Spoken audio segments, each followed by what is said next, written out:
Look at this. This forest is been cut. All of this has been cut. But I want to say something controversial because not everyone knows about these stuff. The soil, the earth. Look at this. It's good earth. It's black, it's soft. It's very good earth here. But look, to have good earth, it's not that it's bad that we cut everything down, okay? You see it's many trees, branches still laying on the ground, and in USA you would say, well, you have to take all of this out so it doesn't burn, okay? Well, yes, maybe.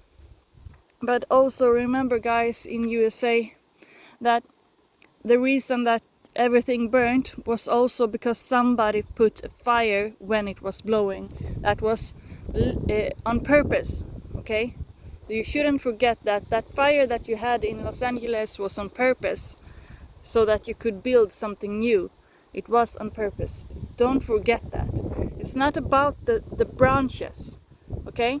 The branches, they will become soil eventually, but what they do right now is that they are promoting the growth of mushrooms because they are laying on the ground and the mushrooms will eat the branches, and then you will have more mushrooms, and the mushrooms will keep the water in the soil even when it's hot in the summer, okay? So we keep some of the trees like that so that the insects can eat them, so they don't eat the live trees over there, because we have insects that eat the trees. If they are alive or if they dead, it doesn't matter. So we keep some of the dead ones like this, so that the insects will not eat the live ones. And the reason that we had to cut down all of the forest in Sweden was because of an insect that didn't die in the winter, because it wasn't cold in the winter like it used to. It has to become 30 degrees cold so that this insect dies enough to not be too many in the summer. So it ate all of our I don't know the word for gran in English, not pine, the other one, the one with the julgran, Christmas tree, right? So Christmas tree, right? Like that one. All of the bugs ate that one, the Christmas trees. I don't know the word in English, sorry. And therefore we had to cut everything down so that it couldn't spread too much and take all of the forest. Because that many actually died because of we own our land in Sweden, so we own a piece of land, and then you have to cut down your trees yourself. And many men in our village here actually died because of cutting down trees by themselves. So now we have a shortage on working men in our community of farmers in this part, not in all of Sweden, but in this part.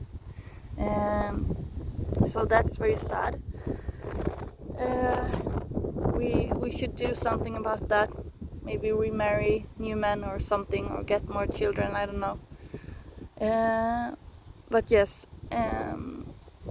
so what I'm trying to say about this is that keep the sticks and everything on the ground, because the mushroom will eat it, and the mushroom will keep the water in the soil so that the soil doesn't get to become desert.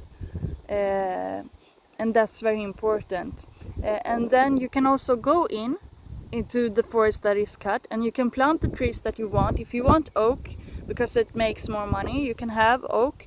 But remember, one important thing about the forest is that the high trees will give sun to the low trees with the mushrooms, because the mushrooms will actually absorb the sunlight from the tree root and give it to the lower trees. Even in a forest that is like many trees, the small trees can also get sunlight from the mushroom.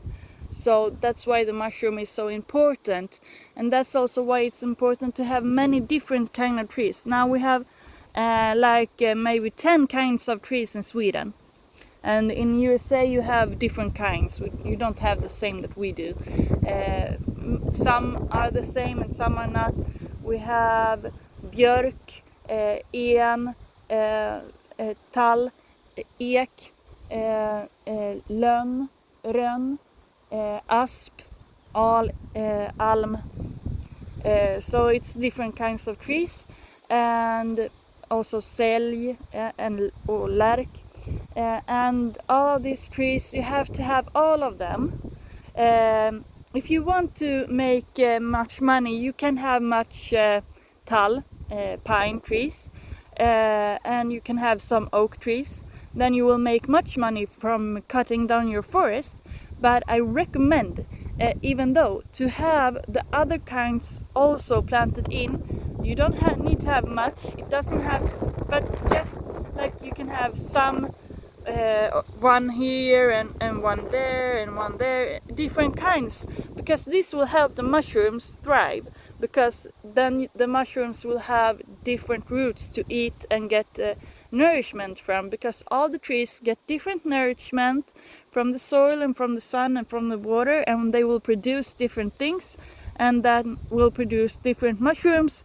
And if you have many different mushrooms, then you will keep the water in the ground. It will not run off. It is stuck in the ground. It will, just because it's a hill, it doesn't run off. It doesn't disappear. It doesn't go into the clouds. It stays in the ground because of the mushrooms. That's why it's very important to help the flora of the mushrooms to thrive in your forest. So always have many different trees and many different flowers, and if you don't have, then you can go in and put. You can, if you have a forest that is just Christmas trees, you can actually go in, cut down like some of them, and then put in some other trees and some other flowers, and you will bring back the elk and the deer into the forest, and this will promote more flowers and more mushrooms. It's very important. So don't just make a forest with one tree, because that will actually kill the mushrooms from being plentiful, and also the flowers will not be different kinds of flowers. So this is all of this, you have to take all of this into consideration when you are taking care of your forest. And I will also say that one tree is not enough for me to get air. I need 3 trees, big trees, for just that I can have air just myself. If I were to live in a small apartment and I had 3 big trees in my apartment, and it was locked solid that I can get no air from outside, I would need 3 big trees at least to get air from the trees. So you actually need 3 times more of trees than you have humans, or animals, or cars, okay, or cows, however you want to put it. So if you have like 1 car, you need like 10 or 100 trees. If you have 1 cow, you need like maybe 25 trees. I just want to tell you, even though you say that cows are more polluting the environment than cars, that is a lie. Don't listen to that lie. If your cows eat grass, then they will actually help the ecosystem thrive and not destroy it. And if you let them eat the wild things that are growing wild in your country, then that will help the mushrooms and the flowers to thrive. And that is very important to keep the water in the soil, is to have a diversity of many things. So cows are not polluting the environment, that we are having so much cows that there are no grass where they stand. That is polluting the environment, because then you cannot keep the water in the soil. So yes, remember, water in the soil is the number one key to not have like all the different destructive weathers, that like when the rain comes and all the soil is just running off and you don't have any soil left, and the city got destroyed because it was just taken away because of the rain. You can prevent that when you have roots, when you have stuff that is holding together the soil. You cannot have like open soil anywhere, or the soil, the earth will actually fall. If you have soil that is tilting, like a hill or a mountain, it will fall down to the ocean, because you don't have the roots. You need to have roots all the way from the top to the bottom, and no exceptions.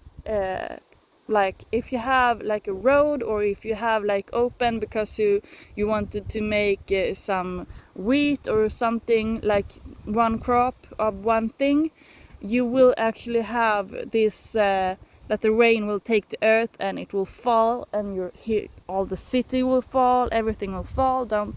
Yeah, so don't do that. Always have 100% of roots from the top to the bottom to prevent the soil from eroding down to the ocean. Yes. So yes, now you know some things about the forest and how important it is. And our forest in Sweden, you see, it's like grass. It's like very short. It's maybe 30 meters or 20 meters per tree, maybe 15 meters per tree. It's not much. It's like it's grass. If you go to New Zealand, before we cut all their trees down, it's like, if you compare the height, it's our trees as grass comparison to that. And we think that these trees are high in Sweden, but they are not high actually in reality. So yes, have a good day, God bless you, and read the Bible for more information about how to keep your forest. God actually has told many things about how to keep our environment healthy. So yes, more information you can always find in the Bible.